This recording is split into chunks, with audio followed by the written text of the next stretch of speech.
Why is listening always a part of the solution, and how do I become a better listener?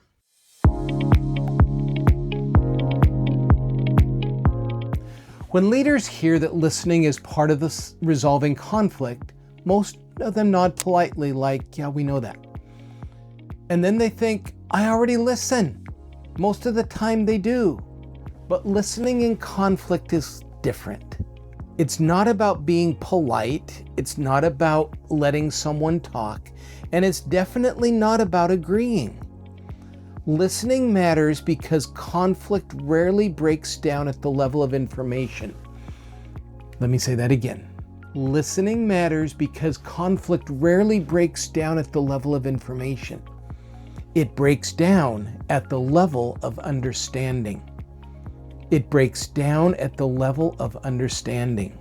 I'm Carl Piester, founder of the coaching group, and I'm delighted to have you with us today. I sat in countless conversations with leaders who know their facts, have their positions clear, and have thought carefully about what needs to change. And still the conversation goes nowhere. Not because the leaders don't speak well, but because the other person didn't feel understood. And so you might say, oh, please, we're adults. We're not being warm fuzzy here. But let me assure you, people listen when they've been listened to. This is important. You can't get around it. You might be hard driving. You might drive your points home well. But let me assure you that if the person you're dealing with in a conflict doesn't feel understood, you're not going anywhere with your brilliance. So here's a key distinction of the information and the understanding. Most people listen in order to respond. Most of us do, don't we? We kind of want the other person to kind of wrap up what they're saying so we can let them know what they need to hear. Good listeners don't do that. They learn to listen in order to understand. That shifts everything. Let me explain why listening is always part of the solution. First, listening slows the conversation down. Conflict escalates when people feel rushed, when they feel talked over or corrected too quickly. When someone feels heard, their nervous system actually settles down. This is a biologic response. When that brain perceives that the other person might be willing to listen, it calms it down. It no longer feels attacked. And when things settle, thinking improves. Why? Because when our limbic system, that amygdala, the crisis center, is kicking into high speed, our thinking doesn't improve. Our thinking becomes reactive. And that's the last thing you want in a conflict is reactivity. Second, listening reveals what's actually driving the conflict. What people say at the surface is often not the real issue. You hear positions, you hear complaints, you hear strong opinions, but underneath, there's usually something being protected. Competence, fairness, respect, or control. Roger Fisher was the founder of the Harvard Project on Negotiation, and this was his final book, Beyond Reason. And he wrote it because he found that people were just locking up. And he couldn't explain why. These were world leaders. Fisher played at the highest levels. And he saw people shut down for no good reason. They would just shut down. And so I want to just read briefly here the major areas.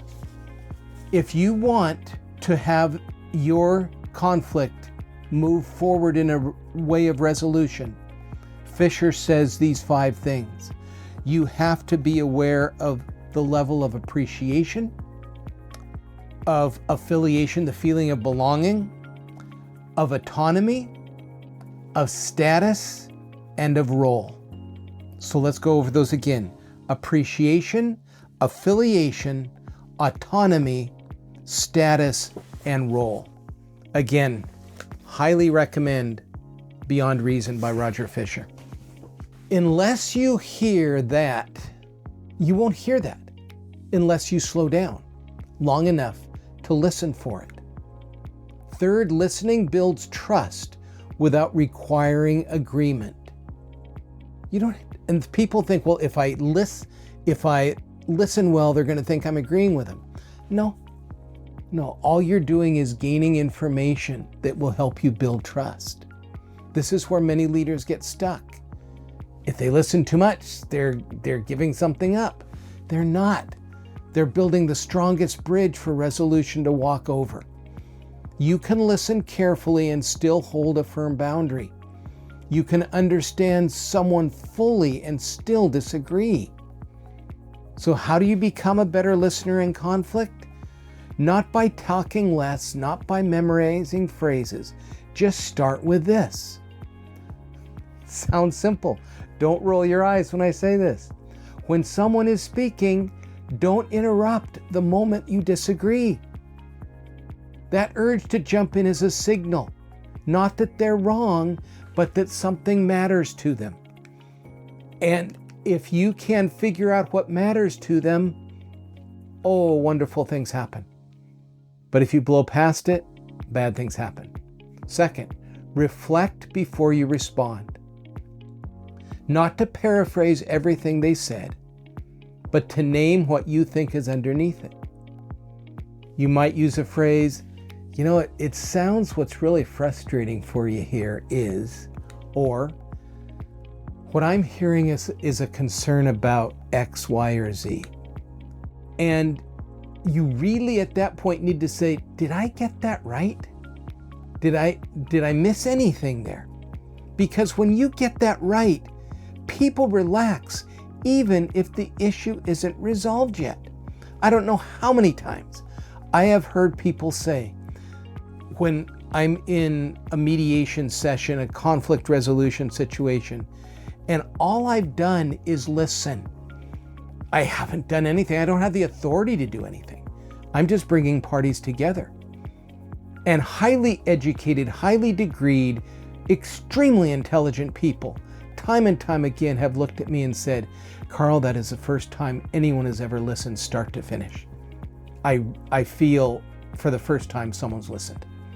It's not complicated, it's just difficult. But when you get that right, people start to resolve things. Third, ask one question that moves understanding forward. Not a defensive question, not a leading question, a genuine one. Something like, John, help me understand here what's most important to you in this. Jane, I really want to know what's most important here. Can you help me with that? I think I heard you say X, Y, and Z, but I don't want to just assume I understood. Is that your biggest concern? And if I'm wrong, then she can say, well, that is a concern, but it's really this. And it doesn't matter that I didn't understand the first time. What she sees is the fact that I'm not moving on until I absolutely understand with her approval that this is what's bothering her. That question does more than any argument ever will. So listening won't solve every conflict, but without it, very little gets solved well. In the earlier videos, we talked about slowing down, clarifying the purpose, and separating the person from the problem. Listening is what allows all of that to work. It costs nothing and is priceless. So a quick summary here before we close. Listening isn't about being polite or passive. It's how understanding replaces escalation. When you slow down the conversation, listen for what's underneath the words. And stay present even when you disagree. You'll get your time somewhere down the line to state your point. Just stay with them until you understand what the situation is. And as you do that, trust increases and defensiveness drops. If this conversation today has helped you think differently about a conversation you're facing, subscribe. If we can help you more with that specific situation, contact us through our website, coachinggroupinc.com. Make these learnings part of your intentional learning path. In the next video, we'll talk about what happens after people agree to change and how you help them stay with that agreement so the conflict actually lessens over time. See you there. This is important. Stay with it. Before we finish today, let me leave you with one thought. Leadership often shows up most clearly during difficult conversations. If that's something you face in your role, we've created a free guide called Influence Under Pressure, the Leader's Guide to Difficult Conversations. It walks through a practical approach to handling those high-stakes moments well. You can download the guide using the link in the description below.